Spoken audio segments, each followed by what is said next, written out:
Hey guys, it's Ali Doucette, and the eclipse portal has officially ended. And it's 6:28 right now as of this recording. And so we're about exactly 6 hours away since the eclipse. This total eclipse took place in Antarctica, which is why we couldn't see it. I heard somebody say we couldn't see it because it was the middle of the night. No, we couldn't see it because the totality was over Antarctica. And I live in North America, like pretty much nobody lives in Antarctica. So nobody really saw it except for there was a NASA recording. So you can go and find that. Somebody posted that in my Facebook group, Intuitive Healing with Ali Doucette. So that's really fun. But today, oh my gosh, I hope you get a chance to rest and relax. I think that, I have a podcast interview this morning, and then the rest of my day, I have sessions I should be doing and other things that I should be doing, but I've worked really hard the past 2 weeks. And I think I might take my kids to go see a movie instead, and we might just go do things that are fun because it's been a doozy of the past 2 weeks. So this is the chance that we have today and tomorrow to really dig in with what did we learn over the past 2 weeks period, right? November 19th to December 4th, what were you doing? What were you up to? What have you learned? What situations showed up in your life organically for you to handle? And I really want you to sit down today and write about them with paper and a pencil, like connecting, using your physical body to write out the thoughts that you have about this. Tune in and ask the divine, like, what are the messages of this week for me? Of this past 2 week period, what are the messages of this eclipse portal for me? What do I need to do now to prepare for what's coming next? Because this eclipse portal was a preview. It was a preview of the nodal transit, okay, that begins on January 18th of 2022. Between January 18th of 2022 and mid 2023, probably June or July-ish. I haven't looked at the exact date, but this is an 18-month cycle. We're going to be kind of dealing with all the same stuff that we just dealt with on steroids, okay, for that whole 18-month period. If we can learn the lessons from the past 2 weeks right now, then those 18 months don't have to be traumatic. If you went through major trauma in the past 2 weeks, this is your divine clue. That is your hint that you have stuff that you need to work on in your own heart. And this is something that a lot of people don't want to hear. We kind of want to feel like victims and poor me, all of this terrible stuff happens in my life and I'm just like this bystander, but I really believe, and I feel like I know, that our agency is everything. We are here on this earth to experience the consequences of our agency, that is to say our choices, and to experience the consequences of our thought patterns. Okay, so we're going to back up for a minute. Okay, so before we were all born, this is my understanding, you can pray about it for yourself, feel it out for your own self, but my understanding is we all existed before we were born, and none of us was perfect. We all were already not perfect. We got born as spirits and we were already not perfect. And there's one perfect one. I believe that was Jesus, okay? Jesus being perfect, and then everyone else is not perfect. Now, we're all kind of experts at one thing, which is what it feels like to interact with imperfect people, right? I think you've done it before, and I think I've done it before too, right? We all deal with imperfect people all day long, every day, and that's how it is here, and it's how it was there too. That's the secret. The secret is we spent all of the eons before we received physical bodies dealing with imperfect people, and we were also imperfect. So what does that mean? I don't know. What does it mean for you? Does it mean fighting with people, being misunderstood, feeling hurt, hurting others, sometimes on purpose, sometimes by accident? And why? Why do we do that? Well, because we have false beliefs. What's not perfect about us, right? What's not perfect? Well, what must not be perfect about us is it has to come down to our agency and our belief system, because we know, I feel like I know from like gospel doctrine that we are all capable of becoming perfect, which means that our choices are everything, right? They have to be, because if this was something we had no control over, then we'd have a big problem. But we do have control over what we believe and how we treat others. We get to choose our beliefs, and our beliefs create our actions, and our actions, determine, to a large extent, like what kind of people we are, right? And so we want to be better people. We want to be more and more perfect. So we have to go to the root, which is the belief programming. So we come here to this earth, and our beliefs influence how we experience the world and kind of what happens to us. Like, I really believe that how all of reality is structured is to call to us the consequences of what's going on in our own minds and hearts for the purpose of showing us where things are not working. And so here's like an example. If you believe that people are untrustworthy, you better believe you're going to also receive many experiences that validate that. You're going to learn for yourself how much it sucks to be in a world where people are not trustworthy, right?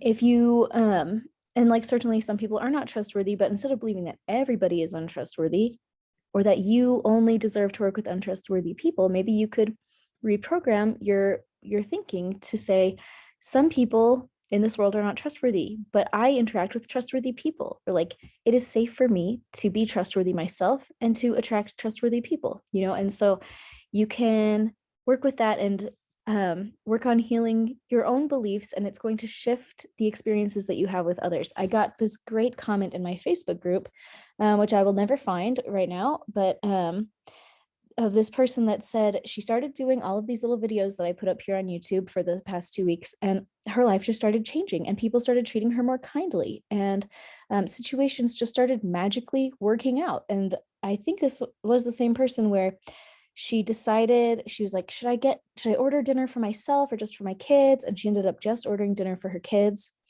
And then by accident, the restaurant made the exact dinner that she wanted and realized that no one had ordered it. And so they just gave it to her as a gift. Can you believe this? But I can believe this. This is how it works. That is how it works. You start doing the emotional work, and the entire reality that you experience is going to shift magnificently, quickly. It can happen instantly. It can happen overnight. I mean, it can happen in the same day. You change the way that you think, you change what's going on in your heart, and the entirety of reality shifts, because we are all just magnets experiencing the consequences of whatever we're a magnet of. And so we get to change what we're a magnet of with our choices. Okay. And that's what this is all about. This is what this 2-week period has been all about. So, oh my gosh, really quick, I just wanted to show you guys. I just want to talk about myself. There you go. That's the real deal of it. I just want to tell you about my own experience. And geez, maybe you'll think it's as interesting as I do, but I think it's like pretty interesting. So let me grab my little slideshow. Woo-hoo. Share my screen. Here we go. My eclipse experience. Okay.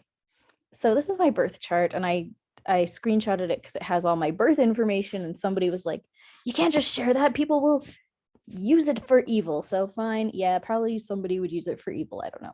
This is my birth chart. Ooh la la. There's me, my sun at 4 degrees Virgo, so hardcore. Yes, there it is. Okay, but here's the thing that I want you to notice. My sun is, it is square. That's that red square Jupiter at 4 degrees Gemini, which is a huge, it's a source of tension in a chart. Whenever there is a square, it means that there's tension, and the two things, they don't have a natural flow. They are tense. Okay. This is my solar return for the year. I spent, but it's for the wrong place. It doesn't matter. It's still in Utah. This is my chart from the birthday that I just had this past year in 2021. And you can see this big, beautiful trine right here, a ton of flow between the face I present to the world, my overall destiny, and how I'm going to impact the world, in especially my business. And this is Jupiter again. Jupiter expands everything, so that's very fun. And then down here, this is me driving my kids to ADHD treatment every day, which takes hours of my life, just FYI, and it's rough, but here it is. This year is a strong year for me to be doing my mommy stuff and driving everybody absolutely everywhere, all the time, very busily. Every single day. It's all right there. It's so hard. Okay. So this is double trouble. This is the thing that's been weighing on me so much, is this Gemini rising for the year. So the inside chart here is my solar return for this year, and my outside chart is my birth chart. So you can see that my my birth Jupiter is in Gemini at 4 degrees, and my rising this year is at 7 degrees of Gemini. What does that mean? It means that the entire purpose of my year in a solar return chart, this arrow points to your purpose for the year from your birth to your next birthday. For me, my purpose is Gemini, and Gemini gathers information and boils it down and then talks about it to other people. They take the higher level concepts and make it simple, and then they just talk about it. Gemini is the most talkative sign. This is why I'm like all on YouTube and podcasts and all this stuff this year. It wasn't because of this, or like, let me put it this way. Before I knew what my chart was going to be for this year, I did already know in my heart that now is the time to go forth and speak. I felt like I had that feeling that this is the time for me. I have to go out and start talking on YouTube, on podcasts, like in interviews. I have to get out there. And it just has felt very natural for me. And then when I pulled up my chart, I was like, oh, of course it feels natural for me this year. Like, I have a lot of support for that this year, like astrologically speaking. And to have this Jupiter right conjunct the ascendant, this is basically triggering my natural Jupiter, which is very expansive. So this is what is going on with that. Okay, but let's talk about it in the context of this eclipse. So this is a triple chart with my solar return. So my birthday year, this is my actual birth right here. And then this is the eclipse that just happened 6 hours ago. And so you can see over here is the actual eclipse. That's the sun and the moon at 12 degrees Sagittarius, blocking the moon, blocking out the sun. Right next to Mercury, that's the big talker, the communicator, and Vesta is very busy. So I think all of us are going to be having this opportunity to expand our minds, because Mercury also deals with mental function. And it's also going to be very busy. So if you're learning a ton of stuff, if you just learned a ton of stuff in every kind of way in the past 2 weeks, yes, that's exactly right. You did. And this isn't why you did it, but it's a reflection of the fact that you did it, you know? So anyway, so over here, all lining up with my solar return ascendant and my Jupiter in Gemini, we have Ceres, the north node of ultimate destiny. Everybody's destiny is to come back to Gemini right now, to take this information that was complex, make it simple, and understand the basics of it. We got to understand the basics. We got to trust what we see with our own eyes. There's Ceres, the medicine woman, and the mid-heavens. That's also the other, this is how we're going to bless the world. This is how we're going to bless the world through healing. This deals with like seasonal energy. This is like the overall purpose of the trajectory that we're going on right now. So everything is kind of coming back to this space, and obviously it's in direct opposition with all of this stuff going on, and that makes sense because that's how eclipses work. It all deals with the nodal path, and so that's not just a miracle coincidence. Like, that's how it works.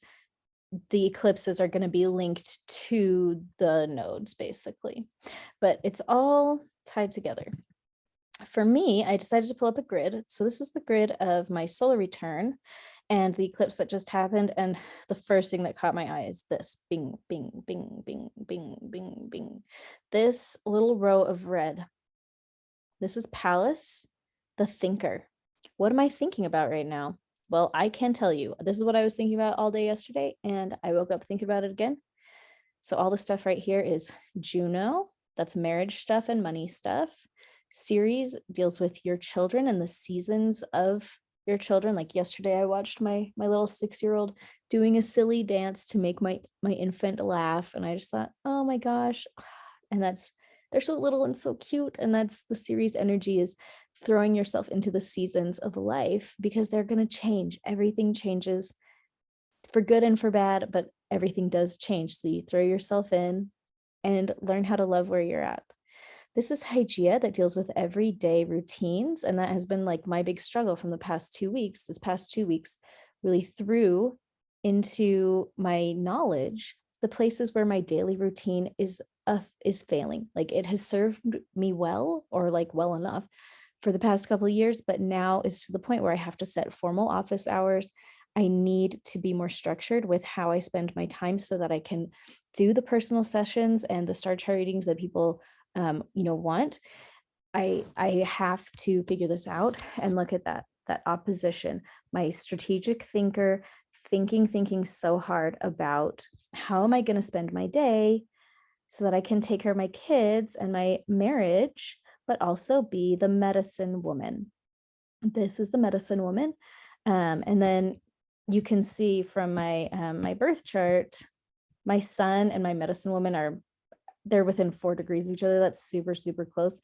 That's part of my core personality, is the medicine woman.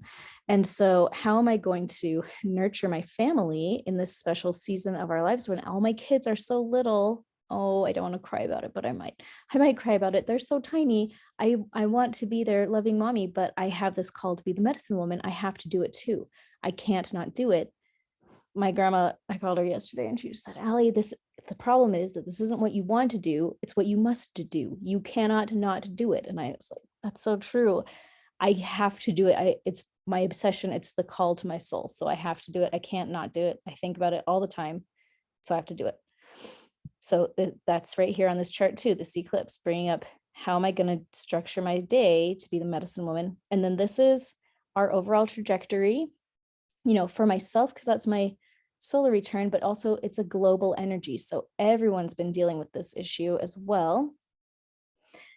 And then our ascendant is the face we put forward to the world. Our midheaven is the way that we're going to bless the world on kind of like a social level, like our social impact on the world. And so all of this is all being triggered, like our thoughts. This is true for everybody. This December 4th solar eclipse happened for everybody. Okay, this was my solar return, but this aspect was true for everybody, like that this was square. So everybody's been thinking about, where am I really going right now? And maybe they didn't think about it that consciously, because most people are not very conscious about what they think about. Like they just have their thoughts kind of like float around in their brains and they don't think about them. But like you thought about them, hopefully, because you hopefully did my series that I put out here in the past 2 weeks. But anyway, so that's pretty cool stuff. I wanted to share it with you because I just think it's really cool. I'm authorized to speak about my own birth chart, and because I don't want to talk about anybody else's without their permission, obviously. But I thought this was a fun example of how you can see on a chart how these energies, are they making us do this? Did the stars make me use my strategic mind to think about how am I going to structure my day and be the medicine woman at the same time? Like, I don't think the stars forced that upon me, but I do think that it's a reflection of the fact that it happened. Does that make sense? Although, here we go. Let's escape from that. Okay, let's go. Oops, wrong thing. I'm sorry. This is something I went on an interview earlier this week, and I talked about Abraham 3. The guy wanted to know, where did astrological knowledge come from? So I believe the book of Abraham is a book of scripture. And Abraham 3, Abraham is here. He sees the stars, that they were very great. And the Lord said unto me, these are the governing ones. And I love that. Here we have this scriptural thing here where God is saying to Abraham, Father Abraham, the stars are the governing ones. They're the ones that are governing. So what does that even mean? What does it mean if the stars are governing you? What if it is true? What if this scriptural meaning is that the stars actually do impact us? I don't know. I don't have an answer for that. Because I obviously believe agency is also paramount. And so I think maybe that's how it can work in both ways. Our agency is everything. And we can have stars that kind of govern the energies of the overall earth and that do reflect our experience, but they reflect our experience in the way that we choose our agency to have it present. Does that make any sense? I think it's so cool. My baby just woke up and she's screaming, so I've got to go, but I wanted to say one more thing. Oh, come on. Where is it? Come back up. Where is it? Hold on, baby. I will get you. Oh my gosh. No, where is it? It's where he goes to Egypt. There it is, 15. The Lord said unto me, Abraham, I show these things unto thee before you go into Egypt, that you may declare all these words. I love that. Here's God. Okay, hold on. I'm sorry. I'm going to get my baby. 1 second.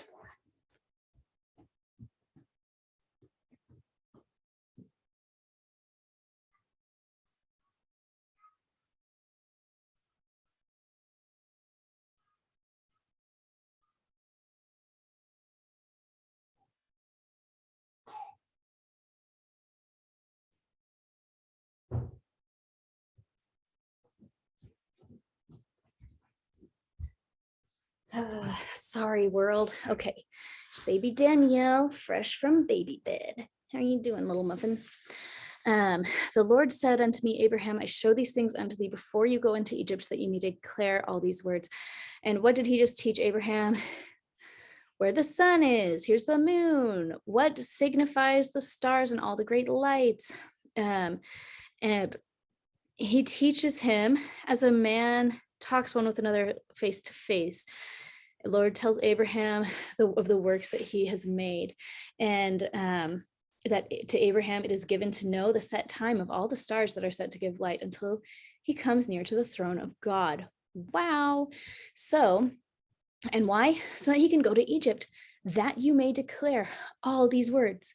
The point was God taught Abraham this so that he could go and teach it. Who did he teach it to? The Egyptians. And then the other thing that we talked about in that other interview was, let's see, it already knows, but I'm going to ask that. Did Abraham go to India? And Rama, Brahm, like the word Brahm, it is an Indian word, but it means father, exalted father, father of the exalted, leader of the people. This idea that Abraham taught astrology and astrological principles that he learned directly from God to first the Egyptians. We know that from the scriptures. Like if you believe that to be scripture, then you know for a fact that Abraham was told to teach astrological knowledge to the Egyptians.